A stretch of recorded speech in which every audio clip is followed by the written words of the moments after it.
Alhamdulillahi Rabbil Alamin. Ashhadu an la ilaha illallah wahdahu la syarika lah. Wa ashhadu anna Muhammadan abduhu wa rasuluh.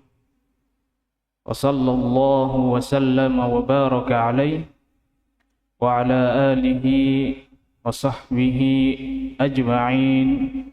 Allahumma la ilma lana illa ma 'allamtana وعلمنا ما ينفعنا وزدنا علما ولا تكلنا إلى أنفسنا طرفة عين اللهم أصلح لنا ديننا الذي هو عصمة أمرنا وأصلح لنا دنيانا الذي فيها معاشنا وأصلح لنا آخرتنا التي إليها معادنا واجعل الحياة زيادة لنا في كل خير والموت راحة لنا من كل شر. أيها الحاضرون معاشر الإخوة rahimani Allah wa iyyakum. Para hadirin sekalian, ikhwah yang kami hormati, semoga senantiasa Allah Ta'ala berikan nikmatnya. Dan pertama-tama di kesempatan pagi hari ini kami sedikit menyampaikan bahwasanya saya pribadi di sini diamanahi untuk mengisi jadwal yang kosong yang ditinggalkan oleh Al-Ustadz Ali Basuki hafizahullah, dan semalam saya diminta untuk mengisi atau menggantikan beliau hafizahullah ta'ala. Ayyuhal ikhwah rahimani Allah wa iyyakum.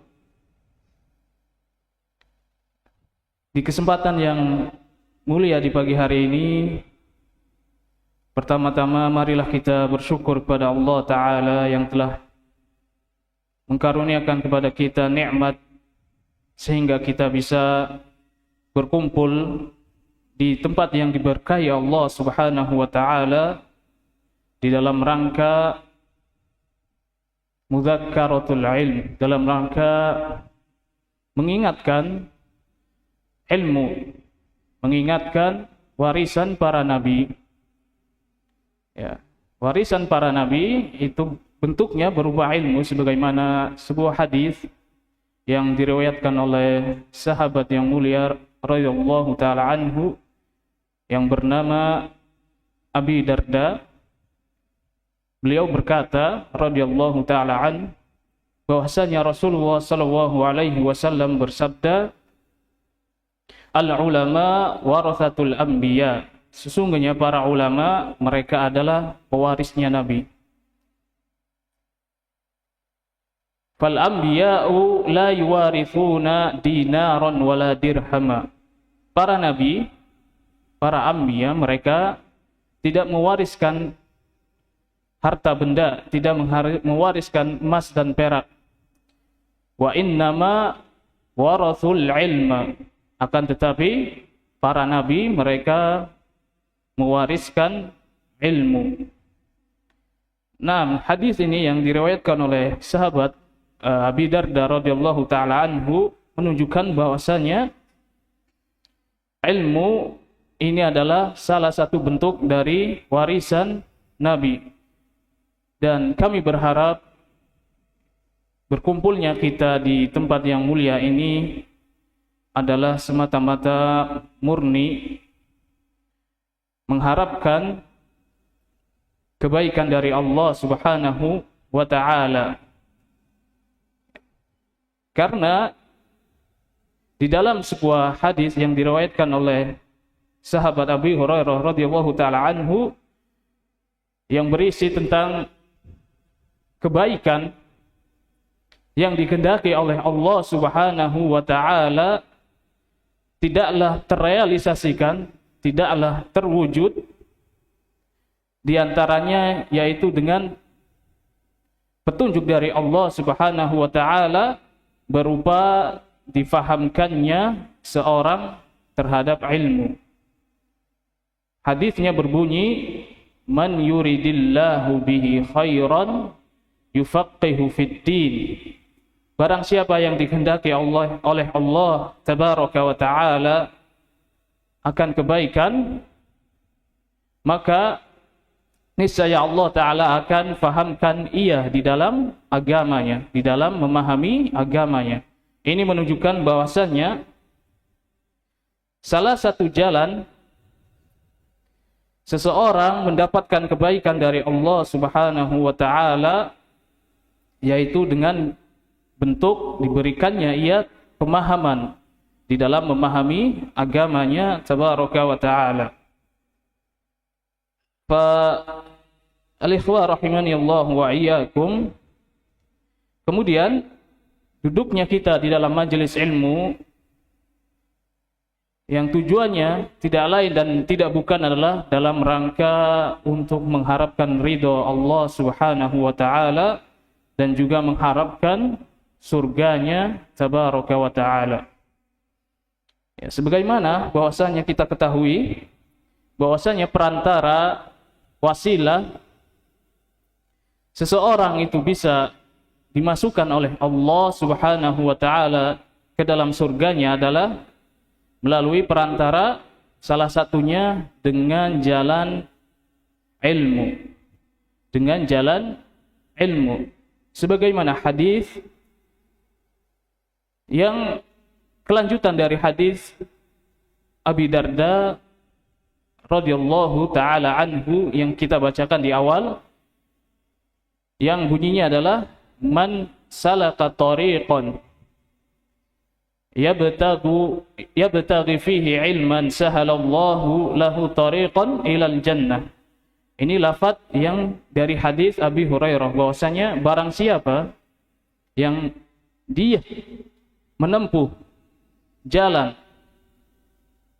di dalamnya mengharapkan sebuah ilmu, maka niscaya Allah akan mudahkan jalan baginya menuju surga. Di riwayat yang lain, wafir riwayah, bahwasanya riwayat selain dari riwayat hadis Abi Darda berbunyi man salaka tariqan yaltamisu fihi ilman sahalallahu lahu tariqan ilal jannah. Barang siapa yang dia menempuh suatu jalur ilmu untuk mendapatkan ilmu, niscaya Allah akan mudahkan baginya jalan untuk menuju surga. Allahu akbar. Nah, ini sebuah hadis menunjukkan bahwa perantara atau salah satu dari perantara yang bisa memasukkan seseorang menuju surga Allah Subhanahu wa taala adalah dengan menempuh atau menuntut ilmu. Nah, itu yang diharapkan dari duduknya kita di majelis ilmu. Wa as'alullaha, dan kami meminta kepada Allah Subhanahu wa taala agar mengkaruniakan kepada kita ilmu yang bermanfaat. Amin ya rabbal alamin. Baik ya ikhwah, kemudian ketahui ikhwatal iman, saudaraku yang seiman rahimakumullah, yang semoga Allah taala muliakan kita semua, bahwasanya di antara perkara yang paling baik, di antara perkara yang paling baik di dalam kehidupan dan juga perkara yang paling indah di segala penjuru dan juga perkara yang paling lezat di dalam dunia adalah seseorang hamba itu dikaruniakan kepadanya nikmat bertaqarrub kepada Allah Subhanahu wa taala. Nikmat berupa mendekatkan diri kepada Allah Subhanahu wa taala. Dan nikmat mendekatkan diri kepada Allah Subhanahu wa taala ini adalah nikmat yang agung, yang di dalamnya seorang bisa mengambil manfaat yang begitu banyak. Nah, kemudian dengan nikmat berzikir kepada Allah Subhanahu wa taala dikatakan seseorang itu bagaikan hidup di surga dunia. Bagaikan seorang itu hidup di surga dunia, yaitu surganya orang-orang yang berakal, sebelum ia diberikan surga di akhirat. Maksud dari hidup di dalam surga dunia adalah sebagaimana yang dikatakan oleh Syekhul Islam Ibnu Taimiyah rahimahullah. Beliau berkata, inna fid dunya jannah. Sesungguhnya di dunia ini terdapat surga. Faman lam yadkhulha la yadkhulu jannatal akhirah. Barang siapa yang dia tidak bisa memasuki surga dunia ini, niscaya dia juga tidak akan bisa masuk surga yang berada di akhirat. Nah, perkataan beliau rahimahullah, Syekhul Islam rahimahullah, adalah menunjukkan bahwasanya di dunia ini terdapat suatu kenikmatan khusus. Di dunia terdapat suatu kenikmatan khusus yang memungkinkan untuk seseorang yang beriman untuk mengusahakan dirinya di dunia ini dengan atau dalam bentuk berupa berzikir kepada Allah Subhanahu wa taala. Nah, diibaratkan bahwasanya surga dunia, surganya orang-orang yang berakal, dikatakan oleh Syekhul Islam ini diibaratkan seperti diibaratkan dengan zikir kepada Allah Subhanahu wa taala.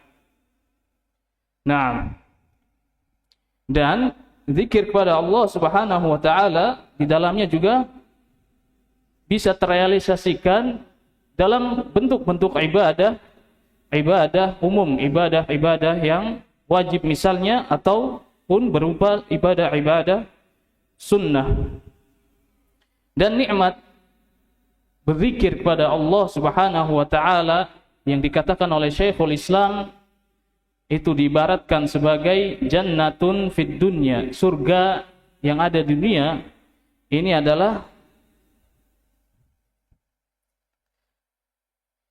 yaitu apabila seorang tidak merasakan surga dunia, wa man lam yaduk jannatun fid dunya lam yadukha jannatun fil akhirah.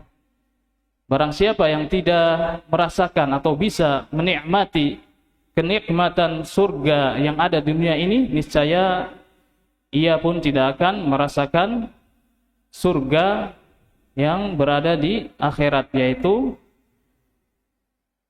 sesungguhnya surga di dunia terrealisasikan dengan zikir kepada Allah Subhanahu wa taala berupa amalan-amalan ketaatan, kemudian dengan ilmu, dan dengan paling utama adalah dengan zikir kepada Allah Subhanahu wa taala.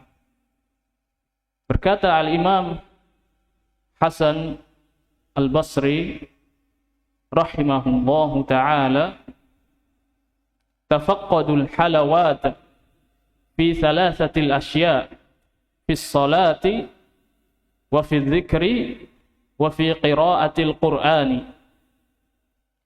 fa in wajadtumuhu fa abshiru wa illa fa'lamu annal baba mughlaqa. Beliau Al-Imam Hasan Al-Basri rahimahullahu taala berkata, carilah atau periksalah kenikmatan, kelezatan iman terhadap Allah Subhanahu wa taala pada tiga perkara. Yang pertama, di dalam salat. Periksa kelezatan atau kenikmatan iman di dalam salat-salat kita. Yang kedua dikatakan oleh beliau rahimahullah, wa fi dzikr, dan di dalam zikir kepada Allah Subhanahu wa taala.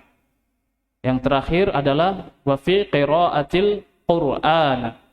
Wa fi qiraatil Qur'an, dan di dalam membaca Al-Qur'an. Nah, ucapan beliau di sini ketika kita perhatikan ketiga ibadah yang disebutkan oleh Hasan Al-Basri rahimahullah, yaitu salat, zikir, dan membaca Al-Quran ini secara umum, ini adalah bentuk realisasi dari perwujudan zikir kepada Allah Subhanahu wa ta'ala. Apabila seorang kehilangan kenikmatan zikir, kenikmatan iman di dalam ketiga amalan tersebut, salat, zikir, dan qiraah Al-Quran, membaca Al-Quran, maka dikatakan oleh beliau, wa illa fa'lamu annal baba mughlaq. Sungguh ketahuilah, kalau semuanya tidak diketemukan di dalam salat dan puasa sebuah kenikmatan iman, niscaya pintu itu sudah tertutup. Nah, artinya apabila seorang tidak mengingat Allah di dalam salatnya, di dalam zikirnya, di dalam membaca Al-Qur'annya, itu dikatakan ia tidak bisa merasakan kenikmatan dan manisnya berzikir kepada Allah Subhanahu wa ta'ala.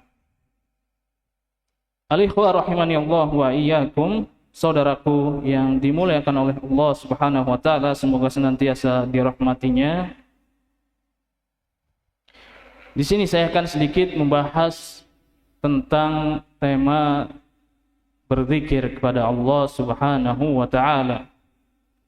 Yang hal tersebut adalah suatu bentuk ibadah yang mulia, yang agung, yang semua ibadah wajib maupun sunnah itu terdapat di dalamnya perealisasian atau perwujudan dari bentuk zikir kepada Allah Subhanahu wa ta'ala. Di dalam salat kita dituntut untuk senantiasa berzikir, mengingat Allah Subhanahu wa ta'ala.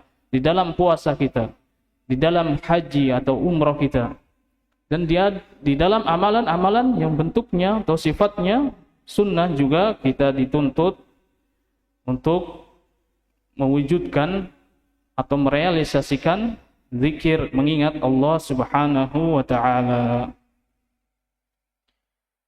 Baik, yang pertama adalah tentang perintah akan pentingnya mengingat Allah Subhanahu wa ta'ala.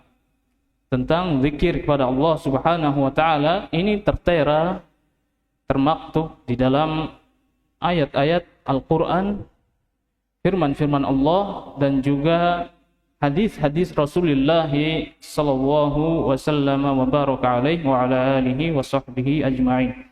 Yang pertama adalah firman Allah Ta'ala di dalam ayat dari surat Al-Ahzab yang berbunyi, a'udzu billahi minasyaitonir rajim, ya ayyuhalladzina amanu dzkurullaha dzikran katsiran wasabbihuhu bukratan wa asila. Allah Ta'ala berfirman, wahai orang-orang yang beriman, ingatlah kalian atau berzikirlah kalian kepada Allah Subhanahu wa ta'ala dengan zikir yang banyak, dengan sebanyak-banyak zikir, dan pujilah Allah Subhanahu wa ta'ala di waktu pagi dan di waktu petang. Di ayat tersebut berisi tentang perintah kepada orang-orang yang beriman untuk senantiasa mengingat Allah Subhanahu wa ta'ala, dan juga perintah tentang memuji, bertasbih kepada Allah Subhanahu wa ta'ala di waktu pagi dan petang. Kemudian di antara dalil-dalil akan perintah untuk senantiasa berzikir kepada Allah Subhanahu wa ta'ala bagi orang-orang yang beriman adalah pada sebuah hadis yang diriwayatkan oleh sahabat yang bernama Abdullah ibn Busr radhiyallahu ta'ala anhu. Beliau menceritakan bahwasanya dahulu ata nabiyya rajulun, datang kepada Nabi seorang laki-laki. Yang laki-laki tersebut ingin menanyakan sesuatu. Beliau berkata, laki-laki tersebut, ya Rasulullah, wahai baginda Rasulullah sallallahu alaihi wasallam, Inna syara'i al-islami qad kathurat alaina. Sesungguhnya syariat-syariat, maksudnya ibadah-ibadah sunnah, ini sudah cukup banyak bagi kita. Kemudian laki-laki tersebut melanjutkan, fababun tamassaku bihi jami'. Maka bagian manakah yang paling utama di antara syariat-syariat sunnah yang perlu kita lakukan? Kemudian Rasulullah SAW menjawab, la yazalu lisanuk ratban min dzikrillahi azza wa jalla. Teruslah basahi lisanmu dengan mengingat Allah azza wa jalla. Beliau sallallahu alaihi wasallam menganjurkan setelah seseorang melakukan perkara-perkara yang wajib, menyebutkan bahwasanya ibadah yang paling utama setelahnya adalah membasahi lisan kita dengan berzikir kepada Allah Subhanahu wa taala. Dengan berzikir kepada Allah Subhanahu wa taala. Al-ikhwah rahimani Allah wa iyyakum. Setelah kita bacakan beberapa dalil yang menunjukkan perintah tentang pentingnya atau perintah tentang berzikir kepada Allah Subhanahu wa taala, maka kita melanjutkan ke dalam pembahasan tentang keutamaan zikir kepada Allah Subhanahu wa taala. Dan sebagaimana yang sudah kita sebutkan bahwasanya zikir yaitu termasuk dari amalan yang agung. Amalan yang agung yang di dalamnya niscaya pasti memiliki keutamaan yang besar. Yang pertama adalah bahwasanya orang yang berzikir kepada Allah Subhanahu wa taala itu tergolong ke dalam salah satu golongan yang kelak akan dinaungi naungan Allah Subhanahu wa taala di hari tidak ada naungan kecuali naungannya Subhanahu wa taala.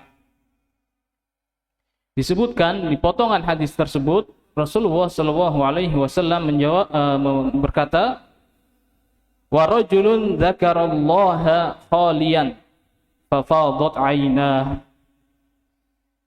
Dan seorang laki-laki yang dia berzikir mengingat Allah Subhanahu wa taala dalam keadaan sendirian, kemudian ia berlinang air mata. Disebutkan bahwasanya di hadis tersebut Allah Ta'ala menggolongkan orang-orang yang berzikir kepada Allah Subhanahu wa Ta'ala di waktu sendiri, itu tergolong ke dalam orang yang mendapat naungan darinya di hari tidak ada naungan kecuali naungannya. Ini keutamaan yang agung pertama. Adapun keutamaan dari zikir Subhanahu wa Ta'ala, zikir kepada Allah Subhanahu wa Ta'ala itu sangat banyak. Berkata Imam Malik ibn Dinar rahimahullahu ta'ala, ma tana'amal mutana'imuna bimithli zikrillah.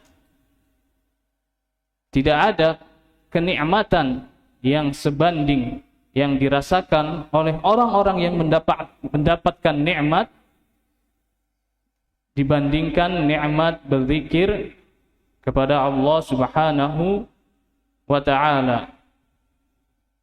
Perkataan beliau rahimahullah Malik bin Dinar ini adalah kesimpulan dari bahwasanya zikir kepada Allah Subhanahu wa ta'ala ini memiliki keutamaan yang bisa kita dapatkan tidak ada tandingan dari keutamaan nikmat zikir kepada Allah tersebut. Ya. Itu dikarenakan karena zikir kepada Allah Subhanahu wa taala sebagaimana yang kita jelaskan di hadis Abi Darda perkataan Imam Hasan Al-Basri yang mengatakan bahwasanya zikir atau manisnya iman kepada Allah Subhanahu wa taala itu bisa kita dapati di dalam salat, di dalam berzikir kepada Allah, dan juga di dalam qiraatul Quran, membaca Al-Quran. Nah, yang secara umum zikir kepada Allah Subhanahu wa taala ini adalah amalan yang terdapat pada semua atau seluruh ibadah yang diperintahkan oleh Allah Subhanahu wa taala. Makanya Malik bin Dinar rahimahullah mengatakan bahwasanya tidak ada nikmat yang sebanding yang dirasakan oleh orang-orang yang mendapat nikmat semisal dengan nikmat berzikir kepada Rabb Subhanahu wa ta'ala. Fa ayyuhal ikhwah rahimani wa iyyakum, semoga Allah Ta'ala menjadikan kita semua di antara orang-orang yang senantiasa berzikir mengingat Allah Subhanahu wa ta'ala. Kemudian yang akan saya sampaikan berikutnya adalah keadaan Nabi sallallahu alaihi wasallam, para sahabatnya dan para salaf terdahulu di dalam merealisasikan ibadah zikir kepada Allah Subhanahu wa taala. Fa nabiyina Muhammad, nabi kita sallallahu alaihi wasallam dahulu adalah orang yang merealisasikan, menerapkan apa yang Allah Ta'ala jelaskan untuk pensifatan orang-orang yang beriman sebagaimana yang terdapat di dalam surat Al-Ahzab, surat Al-Imran, surat Al-Imran, bahwasanya Allah Ta'ala berfirman membahas, menjelaskan tentang sifat orang-orang yang beriman. Salah satunya adalah dengan berzikir. Mereka ini berzikir, selalu berzikir kepada Allah Subhanahu wa taala. Alladzina yadhkuruna Allaha qiyaman wa qu'udan wa 'ala junubihim wa yatafakkaruna fi khalqis samawati wal ard. Bahwasanya sifat-sifat orang yang beriman adalah mereka ini selalu berzikir mengingat Allah Subhanahu wa taala, baik dalam keadaan berdiri maupun duduk atau bahkan dalam keadaan berbaring. Wa yatafakkaruna fi khalqis samawati wal ard. Dan kemudian sifat berikutnya, sifat orang-orang yang beriman berikutnya yang dijelaskan oleh Allah Subhanahu wa taala di surat Al-Imran ini, bahwasanya mereka ini selalu merenungi akan hakikat sebenarnya terhadap penciptaan langit dan bumi. Terhadap penciptaan langit dan bumi. Yaitu semuanya adalah diciptakan untuk berzikir kepada Allah Subhanahu wa taala, untuk membantu kita berzikir kepada Allah Subhanahu wa taala. Dan juga dijelaskan bahwasanya tujuan dari diciptakannya manusia adalah untuk beribadah. Beribadah di dalamnya adalah ada bentuk berzikir kepada Allah Subhanahu wa taala. Allah Ta'ala berfirman di dalam surat Al-Dzariyat, "Wa ma khalaqatul jinna wal insa illa liya'budun." Allah Ta'ala berfirman bahwasanya tidaklah aku menciptakan jin dan manusia melainkan agar mereka itu beribadah hanya kepada aku, hanya kepada Allah Subhanahu wa ta'ala. Nah, di dalam ibadah atau seluruh ibadah yang sebagaimana kita jelaskan bahwasanya di dalam ibadah itu terdapat perwujudan realisasi dari zikir mengingat Allah tabaraka wa ta'ala. Fa al-ikhwah rahimani wa iyyakum, inilah ayat Al-Quran yang di dalamnya menjelaskan tentang sifat-sifat orang yang beriman. Salah satunya adalah mereka senantiasa berzikir kepada Allah di setiap keadaan, di waktu apapun, dalam keadaan berdiri, mau duduk, baik berbaring. Nah, kemudian disebutkan juga dahulu Nabi Shallallahu Alaihi Wasallam disebutkan di dalam hadis yang diriwayatkan oleh Aisyah, ketika Nabi berbaring di sisi Aisyah, Nabi berzikir mengingat Allah Subhanahu wa taala dengan beristighfar, minta ampun. Kana Nabi sallallahu alaihi wasallam dzakarallaha fi kulli ahyani. Dahulu Nabi sallallahu alaihi wasallam berzikir mengingat Allah Subhanahu wa taala di setiap keadaannya. Disebutkan dalam riwayat hadis Aisyah, yaitu Nabi berzikir ketika berbaring di sisinya radhiyallahu taala anha. Baik, ini adalah salah satu bentuk dahulu Nabi sallallahu alaihi wasallam mempraktekkan, merealisasikan zikir kepada Allah dalam keadaan beliau sallallahu alaihi wasallam tidak terjatuh dalam dosa apapun. Ya, beliau mengingat Allah Subhanahu wa taala dalam bentuk istighfar, dalam keadaan beliau tidak melakukan dosa apapun. Maka kita ikhwas sekalian yang setiap harinya selalu bertambah dari kita dosa, itu lebih utama dan harusnya lebih bersungguh-sungguh untuk berzikir kepada Allah Subhanahu wa taala dibanding Nabi yang sudah diampuni dosa-dosanya. Nah, berikutnya adalah yaitu dahulu sahabat itu sangat semangat di dalam memperhatikan amalan-amalan Nabi kita sallallahu alaihi wasallam. Disebutkan mereka dahulu para sahabat itu pernah menghitung jumlah zikir Nabi sallallahu alaihi wasallam. Ya, kana sahabatu ya'uduna istighfar atau zikra Nabi sallallahu alaihi wasallam 70 marrah. Dahulu para sahabat ridwanullahu alaihim itu mereka pernah menghitung jumlah zikir istighfarnya Nabi itu mencapai 70 kali. Di riwayat lain disebutkan bahwasanya zikir Nabi itu mencapai 100 kali. Istighfar beliau sallallahu alaihi wasallam mencapai 100 kali. Nah, ini yang dicontohkan atau yang diajarkan oleh Nabi kita sallallahu alaihi wasallam dalam mengamalkan ibadah zikir kepada Allah tabaraka wa taala. Fa ayyuhal hadirun rahimani Allahu wa iyyakum. Kemudian di antara bentuk amalan-amalan salaf di dalam merealisasikan zikir kepada Allah Subhanahu wa taala disebutkan mereka dahulu itu selalu menghiasi hari-harinya, mengisi hari-harinya dengan memperbanyak zikir kepada Allah Subhanahu wa taala. Sebagaimana yang disebutkan oleh Syekh Abdurrahman Ibn Nasir As-Sa'di rahimahullahu taala di dalam baitnya As-Sayr ilallahi wad daril akhirah tentang sifat-sifat para salaf terdahulu. Ya.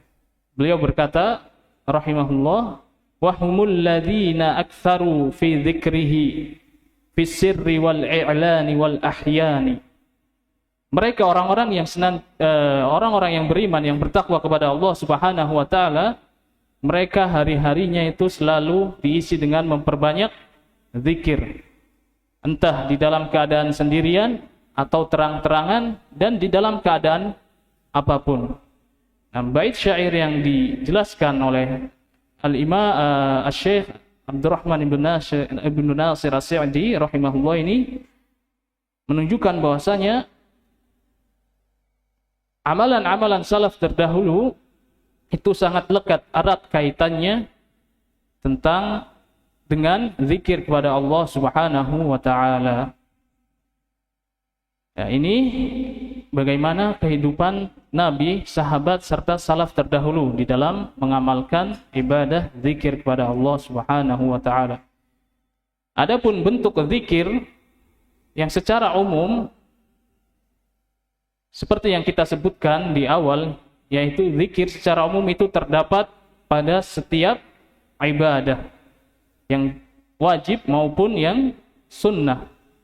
Adapun zikir khusus yang berbentuk lafaz khusus untuk zikir itu juga diajarkan oleh Nabi kita sallallahu alaihi wasallam. Seperti misalnya zikir selepas melaksanakan salat wajib. Nah, kita dianjurkan untuk berzikir dengan lafaz-lafaz yang diajarkan oleh Nabi kita sallallahu alaihi wasallam. Kemudian zikir-zikir yang berbentuk lafaz-lafaz khusus yang diajarkan oleh Nabi juga terdapat pada anjuran beliau kepada umatnya tentang zikir di waktu pagi dan petang. Di dalam waktu pagi dan petang dianjurkan bagi kaum yang beriman, kaum muslimin, untuk membaca lafaz-lafaz zikir-zikir tertentu yang diajarkan oleh Nabi kita sallallahu alaihi wasallam. Kemudian ada beberapa lafaz-lafaz zikir khusus yang di dalamnya mengandung keutamaan yang besar.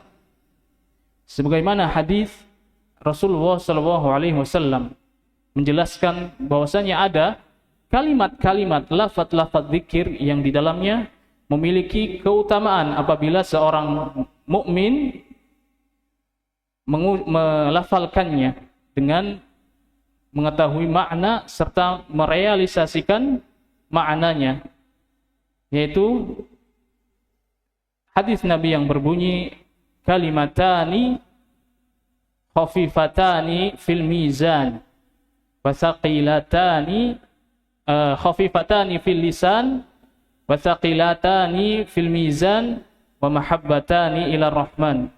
Dua kalimat, dua lafaz yang ringan di lisan tetapi memiliki timbangan yang berat di timbangan amal, dan juga membuat pelakunya yang mengucapkannya ini dicintai oleh Allah Subhanahu wa taala adalah lafaz subhanallahil azim, subhanallahi wa bihamdi, subhanallahi al-azim. Naam, ini dua lafaz yang dijelaskan oleh Nabi kita sallallahu alaihi wasallam keutamaan-keutamanya di hadis yang kita sebutkan tadi. Subhanallahi wa bihamdi, subhanallahil azim. Taib al-ikhwa rahimani Allahu wa iyyakum. Ini beberapa bentuk zikir, lafaz-lafaz zikir yang diajarkan Nabi secara khusus di dalam ibadah-ibadah zikir tertentu.